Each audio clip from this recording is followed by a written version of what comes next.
Hello everyone, welcome to my cooking channel. चलो आज तुमको गोटे अलग वे रे तुमको देखेबी अमृतभंडार चकटा, जोटा कि खाया को बहुत ही टेस्टी लगे और हेल्दी मध्य। तुम घरे जदि कहीं भी रोगे थांती बा कौन जी तेल मसला खाऊ नथिबे तांको एई वे रे बनेकी तेमे तांको देई पार, जोटा कि खाया को एते टेस्टी लगे गाइस जे कहियार नाही।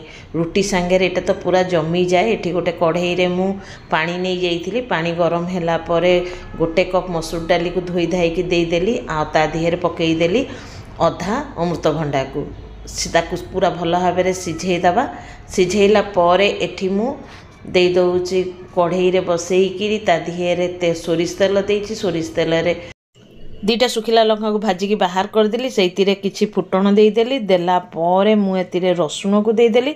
रसुण को देला परे गोटे पियाज को काटिकी पकईदेली। आ जो भाजी रखिथिबा सुखिला लंका को ताको हाथ साहाय्य रे दळिकी पकई दउची।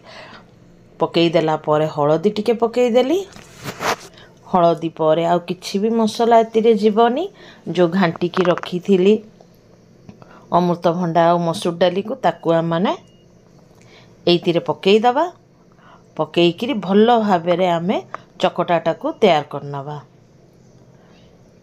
कला परे मु स्वाद अनुसार लुण को देदेली। आमर यम्मी वाला चकटा मसूर डाली अमृतभंडा बनिकी तैयार अच्छी। गरमा गरम रुटी सांगे परसंतु बा भात सांगे बहुत ही टेस्टी लगे। ऊपर टिके नाकु धनिया पत्र पकईकी गार्निशिंग करनबा। बढ़िया सेंट भी आसीबो। धनिया पत्र को स्किप कले चलीबनी, कारण मसूर डाली रू तो नुह अमृतभंडा रू किसी गोटे माने रस स्मेल आसे, तो से धनिया पत्रटा पकाया बहुत जरूरी। Bye bye, take care, be safe guys.